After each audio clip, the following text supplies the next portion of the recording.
안녕하십니까 시청자 여러분. 이 시간 인문학 강의에 여러분을 진심으로 환영하며 초대합니다. 오늘은 삶을 위한 인문학, 헬레니즘과 헤브라이즘 네 번째 시간입니다. 지난주에 이어서 사회 현실을 위한 적용의 주제를 가지고 여러분과 함께 하기로 하겠습니다. 우리가 지난주 시간 끝날 때 이 헬레니즘과 헤브라이즘이 우리의 사고 속에만 머물러 있는 것이 아니라 사회 구조 속으로 확산돼서 정치 제도와 경제 제도를 형성했다고 그렇게 여러분께 말씀을 드렸습니다. 그래서 우리가 지난 시간에 헤겔을 통해서 공부했던 것이 헤겔의 좌파가 사회주의로 가고 우파는 자본주의로 갔다. 그래서 지금은 이 세상에 존재하는 두 가지 대표적인 경제 체제를 형성하게 됐죠. 이 사회주의 경제 체제라고 하는 것은 그 헬레니즘에 있어서 두 요소 중에 이 전체와 개체라는 게 있는데, 사회주의는 전체에 관심을 가지는 거예요. 그러니까 한 사람의 개인의 이익보다는 모두의 이익을 추구할 때 개인의 이익을 얻을 수 있다. 그러다 보니까 평등이라고 하는 그 인간의 가장 기본권 중에 대표적인 평등에 초점을 맞추게 되죠. 그런데 자본주의라고 하는 것은 전체보다는 개체. 그 헬레니즘의 두 대표적인 하나의 요소 중에 개체에서 출발하는 겁니다. 그러니까 개체에다 출발하니까 개인의 자유를 중시하는 거예요. 자유. 그래서 이 헬레니즘이 헤겔의 좌파와 우파로 갈라졌을 때 좌파는 사회주의를 형성했다고 보면 사회주의는 평등주의예요. 평등을 통해서 인간의 행복을 추구해 나가는 것이고 인간성을 실현하는 거죠. 자본주의는 자유주의라고 하는 거예요. 자유를 통해서 인간의 행복을 추구하고 인간의 삶의 목표를 완성해 나가는 거죠. 제가 전체와 개체라고 하는 그런 좀 어려운 개념을 통해서 설명하기 때문에 이해하기 힘든 분들이 많이 계시다고 해서 좀 쉽게 말하면 전체를 숲이라고 본다면 개체는 나무라고 볼 수가 있어요. 그러니까 숲이라고 하는 것을 먼저 보려고 하는 사람은 이 전체주의적인 입장에 속해 있고, 그 안에 있는 나무에 관심을 갖는 사람들은 개체주의, 자유주의, 자본주의적인 입장에 있다고 볼 수가 있습니다. 그런데 장단점이 있어요. 전체에 너무 관심을 가지다 보면 개체에 소홀할 수가 있죠. 또 개체에 너무 관심을 가지다 보면 전체를 소홀히 하는 거예요. 쉽게 말하면 우리가 숲을 보게 되면 절대로 나무를 볼 수 없습니다. 왜냐하면 숲을 보려면 숲 밖으로 멀리 떨어져야 되죠. 그 순간 숲에 있는 나무는 우리가 정확하게 바라볼 수가 없죠. 그런데 나무를 보려고 숲속으로 들어가게 되면, 나무를 보게 되면 숲을 보지 못하게 됩니다. 그러니까 이 헬레니즘 안에서 구성되는 이 전체와 개체라는 이 두 요소는 경제제도 안에서 또 정치제도 안에서 서로 상호 보완적인 관계를 가질 때 경제가 온전해지고 정치도 또 온전해지는 거예요. 이게 정치로 이게 헬레니즘이 들어가면 어떻게 됩니까? 중앙 집권 형태가 될 수가 있고요. 또 하나는 지방자치가 될 수 있어요. 정치제도가 중앙 집권 체제, 전체가 관리하는 거죠. 지방자치는 개체적인 그 영역에서 자유를 행사하는 거예요. 그런데 이게 사실은 중앙 집권 체제와 지방자치 체제가 이상적인 제도가 아니라 각자 또 한계를 가질 수 있어요. 지방자치 제도 안에도 모순이 있고 중앙 집권 체제도 모순이 있어요. 지금 여러분 코로나로 여러분들이 많이 고생하고 있는데, 이 코로나가 전국에 확산됐을 때는 이게 지방자치적인 하나의 제도 장치를 가지고는 해결할 수가 없어요. 반드시 중앙 정부가 개입을 해서 통제하고 관리해야 되죠. 각자 한계가 있어요. 그래서 이 전체와 개체가 잘 조화를 이룰 때 진정으로 헬레니즘이 완성된다는 거예요. 그래서 헬레니즘은 분석적인 사고를 하기 때문에 항상 전체와 개체를 나누어 보게 되고, 헤브라이즘은 통합적인 사고를 해요. 그 나누다기보다는 서로 연결시키려고 하죠.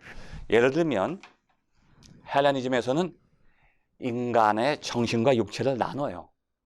이게 또 극단적으로 되면 정신은 좋은 거고 육체는 나쁜 거다, 이렇게 볼 수도 있고, 정반대로 육체는 좋은 거라 그러면 정신은 나쁜 거로 볼 수가 있어요. 이게 이상과 현실이죠. 너무 이상적으로 나가다 보면 현실을 거부하게 되고, 너무 현실적으로 나가다 보면 또 이상을 거부하게 돼요. 우리가 지난 시간에 공부했던 것처럼 플라톤과 아리스토텔레스 사이의 대립이 바로 헬레니즘 안에서 나타나는 대표적인 대립이에요. 그 헬레니즘 안에서 전체와 개체라는 것이 잘 조화를 이루어야 되는데, 대립하다 보면 전체적으로 너무 나가다 보면 이상주의자가 돼요. 또 너무 개체 쪽으로 가다 보면 또 현실주의자가 되죠. 그 이상과 현실 사이의 대립 관계가 헤브라이즘 안에는 나타나질 않아요. 왜냐하면 이 헤브라이즘이라고 하는 것은 통합적인 사고를 합니다. 우리가 지난 시간 공부했듯이 신과 인간과 세상, 자연이 이게 나눠진 게 아니라 하나로 통합돼서 전체를 형성하고 있다는 거예요. 인간도 마찬가지예요. 인간은 정신적인 존재고 육체적인 존재다. 그런데 그 둘이 어떤 것이 더 중요한 것이 아니라 정신과 육체가 통합되어 있다. 그래서 사이코소매틱이라고 그러죠. 정신과 신체가 서로 하나를 이루는 거예요. 정신이 육체를 거부하는 것도 아니고 육체가 정신을 거부하는 것도 아니라 정신과 육체를 통일시켜서 해석하는 그러한 사고 구조를 가지고 있죠. 그런데 우리가 지난 시간에 공부했을 때 헤브라이즘이 헬레니즘으로 들어가서 그 전체와 개체를 통합시키는 하나의 작용이 어거스틴을 통해서 일어났다고 말씀드렸습니다. 헤브라이즘이 헬레니즘한테 영향을 준 거죠. 신성 로마 제국이 형성되면서 로마 속으로 기독교가 들어가서 로마의 국교가 기독교가 되면서 기독교가 로마의 문화와 정치, 경제 모든 것 속에 영향을 주게 된 거예요. 그런데 그 반대작용도 일어나죠. 헬레니즘이 헤브라이즘으로 들어가서 또 기독교에게 큰 영향을 주기도 해요. 그래서 기독교 안으로 들어가서 그 통일돼 있던 정신과 육체를 하나로 통일돼서 생각했던 그 헤브라이즘의 그러한 헬레니즘적인 이분법적인 사고를 심어줘서 그때부터 또 이제 기독교 안에 어떤 신학적인 교리적인 이론적인 하나의 그 학파가 형성되게 됩니다. 그게 여러분 잘 아시는 그 예수 그리스도의 그 양성론, 신성과 인성 사이의 관계를 통해서 이단도 생겨났지만 그때부터 이제 교리가 형성되기 시작하죠. 예수 그리스도는 참 신이고 참 인간이다. 그런데 헬레니즘에서 볼 때는 신은 인간이 될 수 없고 인간은 신이 될 수 없어요. 그러니까 그 헬레니즘이 기독교 안으로 들어가서 신과 인간이 통합되어 있는 그런 통합적인 사고를 조금 깨서 이걸 분열시키기 시작하죠. 그때 기독교 안에 어떤 하나의 혼란이 일어나고 이단이 생겨나기 시작한 겁니다. 참 신은 인간이 될 수 없기 때문에 예수 그리스도는 참 신이다. 인간적인 모습은 이것은 하나의 도깨비처럼 유령처럼 나타난 것이고 그분은 신이다. 또 반대쪽으로 나가면 여자의 몸에서 태어났기 때문에 인간이다. 신이 아니다. 인간인데 신적인 어떤 성격을 갖게 되었다. 그렇게 이 극단적인 헬레니적인 사고를 가지고 기독교를 이해하는 이단들이 생겨나게 되죠. 그런데 헤브라이즘은 거기에 휩쓸리지 않고 예수 그리스도는 참 신이요 참 인간이다. 신과 인간이 통합되어 있는 하나의 통일되어 있는 하나의 인격으로서 묘사하는 그러한 또 움직임이 나타나게 됩니다. 그런데 이러한 헬레니즘과 헤브라이즘의 하나의 사상적인 줄기가 그냥 역사에 묻혀 있는 것이 아니라 우리의 사고를 지배하면서 우리의 현실 속에서 제도로서 나타나는 것이 이제 경제와 정치 속에서 자본주의와 사회주의로 나타나고 중앙 집권과 지방 자치로도 나타나죠. 또 우리 현실 속에서도 좌파, 우파, 진보와 보수의 그런 또 대립을 형성하게 되는 겁니다. 그런데 여러분, 이 진보하고 보수라는 것은 이미 결정되어 있는 하나의 대립관계가 아니라 우리의 상황 속에서 끊임없이 바뀌는 거예요. 진보라고 하는 것은 결국은 이상주의죠. 진보는 이상주의고 보수는 현실주의예요. 그러니까 이 전체와 개체의 대립에서 이상적인 방향으로 나가는 사람은 진보주의자가 되고 현실적인 입장에 있는 사람은 보수가 되는 거예요.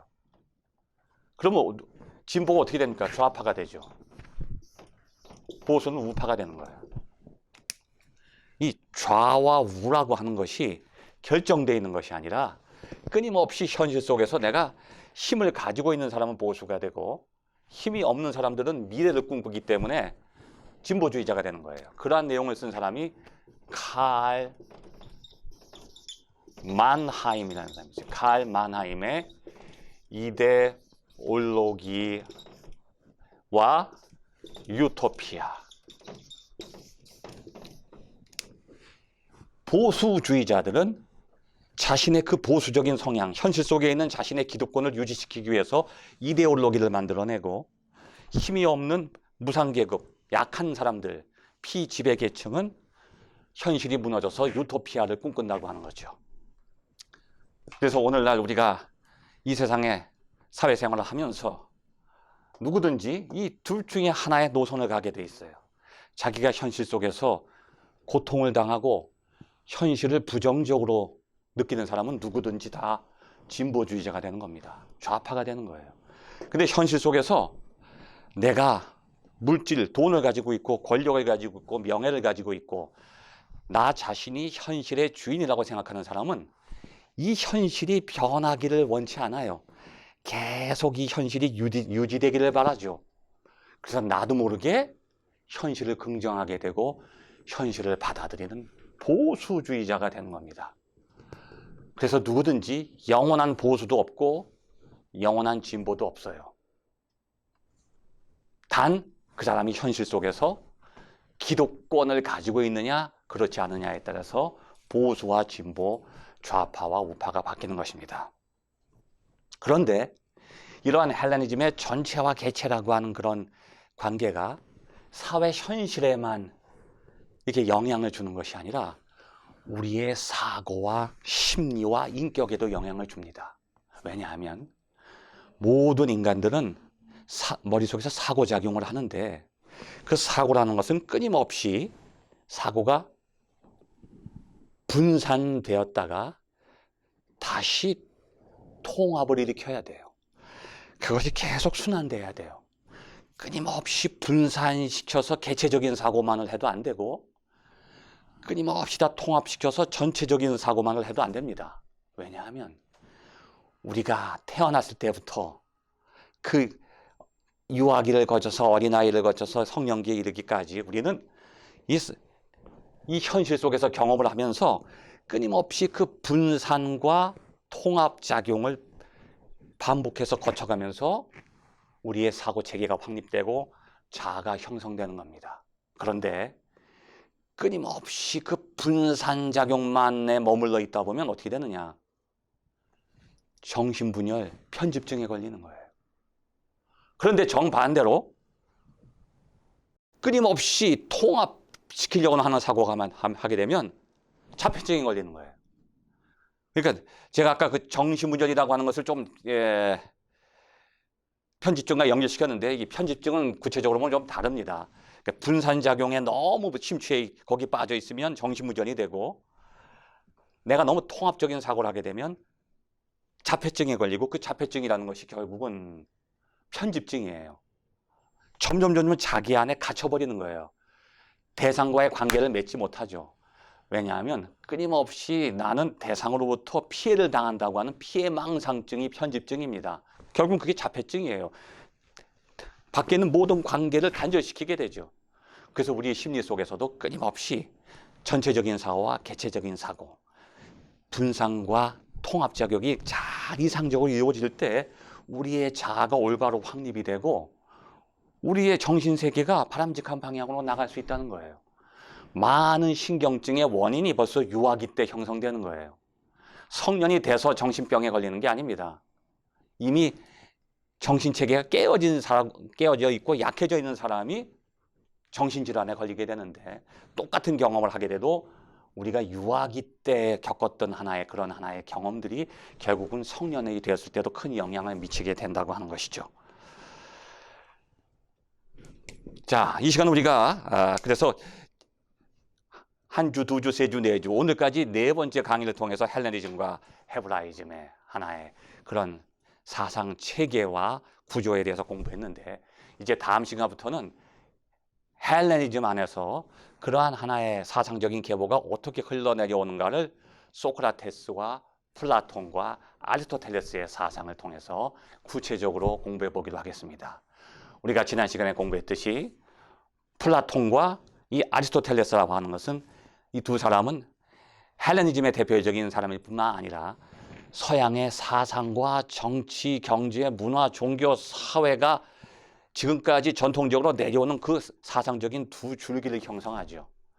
이것을 칼 포퍼라고 하는 사람이 아주 명쾌하게 설명을 했어요. 이 칼 포퍼라는 사람이 칼 포퍼, 이 사람이 쓴 책이 열린 사회와 그 적들. 포퍼는 인간의 역사는 열린 사회와 닫힌 사회 사이의 싸움의 과정이다. 그럼 열린 사회는 뭐냐? 개체를 중시한다는 거예요. 그 헬레니즘에 있어서 전체와 개체에서 이 개체적인 것에 관심을 두는 흐름을 열린 사회 흐름이라고 그러고, 닫힌 사회 흐름을 전체, 이 사회주의적인 전통이죠. 열린 사회는 자본주의적인 전통이고 닫힌 사회는 사회주의적인 전통이에요. 그래서 열린 사회의 전통과 닫힌 사회의 전통 사이의 갈등이 인간의 역사를 만들어 왔다.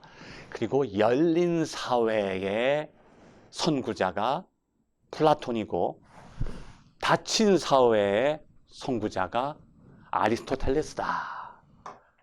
그래서 결국은 인간의 역사는 플라톤의 줄기와 아리스토텔레스의 줄기로 지금까지 이어져 내려온다고 볼 수가 있어요. 결국은 사회주의 전통은 아리스토텔레스의 노선에 있는 거고 자본주의 전통은 플라톤 전통에 있다는 거죠. 그런데 이 칼 포퍼는 자본주의자예요. 자본주의 전통 속에 있으니까 나는 열린 사회에 속해 있고 그 적들은 반대니까 닫힌 사회라는 거예요. 사회주의라는 거죠. 그 열린 사회와 닫힌 사회의 관계를 쓴 책이 바로 칼 포퍼의 책이에요. 결국은 닫힌 사회보다는 열린 사회가 더 바람직하다. 이게 역사의 하나의 증거가 돼서 지금 사회주의 국가가 많이 무너져 내린 것이 결국은 열린 사회 방향으로 이 사회가 나아갈 수밖에 없다는 거죠. 그런데 그게 너무 절대화되게 되면 열린 사회도 무너진다는 거예요. 열린 사회와 닫힌 사회가 잘 조화를 이룰 때 진정으로 그 사회는 바람직한 방향으로 나갈 수 있다. 이게 바로 칼 포퍼의 중요한 강조점이에요. 20세기를 움직인 대표적인 책으로 이 책을 사람들이 인정하는 이유는 그 안에 우리 사회가 어떤 방향으로 나가야 될지가 잘 제시되어 있기 때문이죠. 이제 그래서 우리는 다음 시간에는 이제 플라톤과 아리스토텔레스를 통해서 그 열린 사회와 닫힌 사회, 헬레니즘이 어떻게 지금 우리까지 내려오고 있는가를 역사를 더듬어가면서 한번 공부해보는 시간을 갖도록 하겠습니다. 끝까지 경청해 주셔서 감사합니다.